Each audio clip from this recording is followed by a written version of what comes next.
नमस्कार दोस्तों, जय जोहार। मैं कौशल तिवारी और बिहनिया संझा में आपका स्वागत है।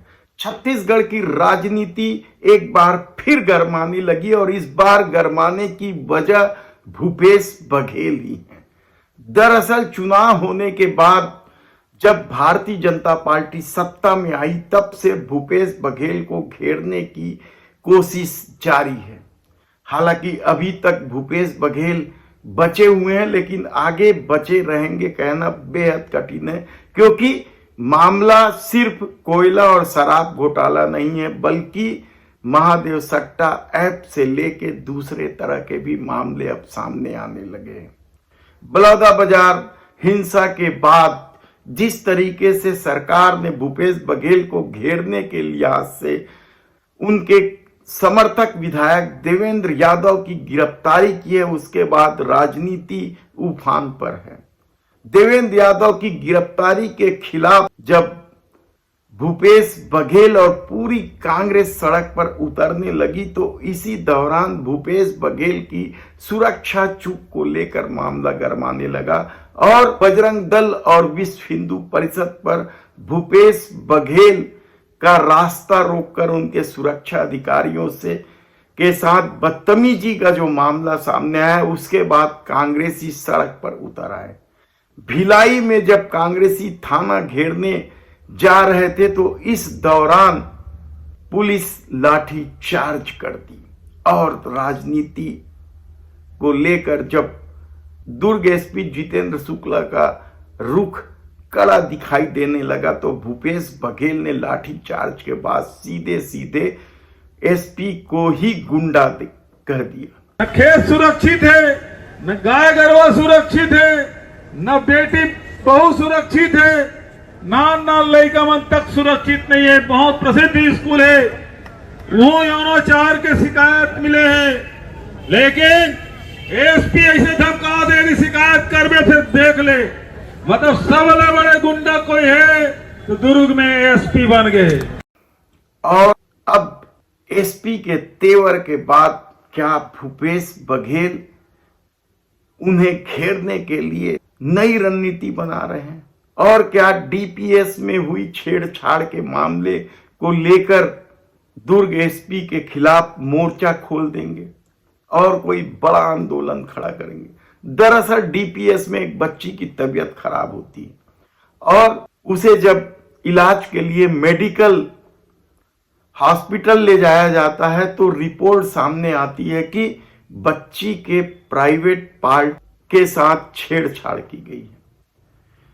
और इस घटना के सामने आते ही डीपीएस के सामने पालकों का प्रदर्शन होता है, लेकिन कहा जाता है कि इस मामले में एसपी की भूमिका बेहद विवादास्पद है, क्योंकि प्रदर्शन पालक कर चुके हैं डीपीएस के खिलाफ और इस मामले में पास्को एक्ट के तहत कार्रवाई होनी थी, लेकिन कार्रवाई करने की बजाय एसपी जितेंद्र शुक्ला ने कह दिया कि इस तरह की कोई घटना नहीं हुई है। उसे लेकर विवाद शुरू हुआ है और कल भूपेश बघेल सहित कांग्रेस के दिग्गज नेताओं ने राजधानी में पत्रकार वार्ता लेकर एसपी को हटाने की मांग कर दी। भूपेश बघेल के साथ पत्रकार वार्ता में कांग्रेस के दिग्गज माने जाने वाले नेता सत्यनारायण शर्मा, रविंद्र चौबे, धनेन्द्र साहू सहित कई नेता उपस्थित थे। इन लोगों ने डीपीएस में बच्ची के साथ हुई छेड़छाड़ के मामले में प्रदेश सरकार पर भी गंभीर आरोप लगाए तो एसपी पर भी गंभीर आरोप लगाए। भूपेश बघेल ने तो इस पूरी घटना का सिलसिलेवार ब्यौरा देते हुए कहा कि बच्ची की तबीयत खराब होने पर डॉक्टर ने जांच के बाद अपनी रिपोर्ट में स्पष्ट किया कि प्राइवेट पार्ट में जख्म है। जानकारी में आने के बाद पालकों ने स्कूल में 2 अगस्त को प्रदर्शन भी किया। यानी सोचिए 1 महीने होने जा रहा है इस पूरे मामले में, लेकिन पुलिस की भूमिका क्या है यह सोचा जा सकता है। प्रिंसिपल और दुर्ग के एसपी ने बयान दिया कि बच्ची के साथ कोई छेड़छाड़ नहीं हुई है। एसपी ने मीडिया रिपोर्ट को गलत करार देकर धमकाया। बेशर्मी के साथ एसपी ने कह दिया कि इसमें कोई तथ्य नहीं है, पालक भी एफआईआर नहीं चाहते। भूपेश बघेल ने पूछा कि कौन पालक होगा जो अपनी बच्ची से छेड़छाड़ के बाद अपराधी के खिलाफ कार्रवाई नहीं चाहेगा।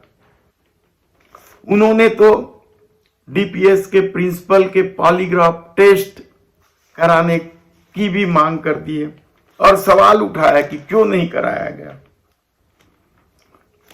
बघेल ने तो यहां तक आरोप लगा दिया कि एसपी के बच्चे भी उसी स्कूल में पढ़ते हैं और जिस व्हाट्सएप ग्रुप में वे जुड़े हुए हैं उस ग्रुप में भी जब उन्होंने इसे तथ्यहीन बताया था तो पालकों ने गुस्सा जाहिर किया था, जबकि पास्को एक्ट में प्रावधान है कि सूचना मिलते ही जुर्म दर्ज किया जाता है, उसके बाद जांच होती। यदि पालक 2 अगस्त को प्रदर्शन कर रहे थे तो क्या शासन प्रशासन की यह जिम्मेदारी नहीं थी कि उस बच्ची का मेडिकल टेस्ट कराया जाता? लेकिन यह सब नहीं हुआ। तो दूसरी तरफ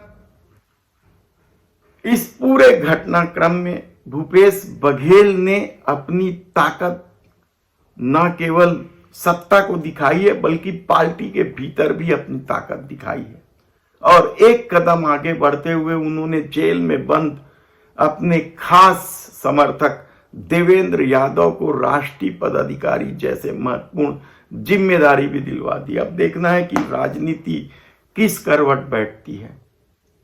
धन्यवाद।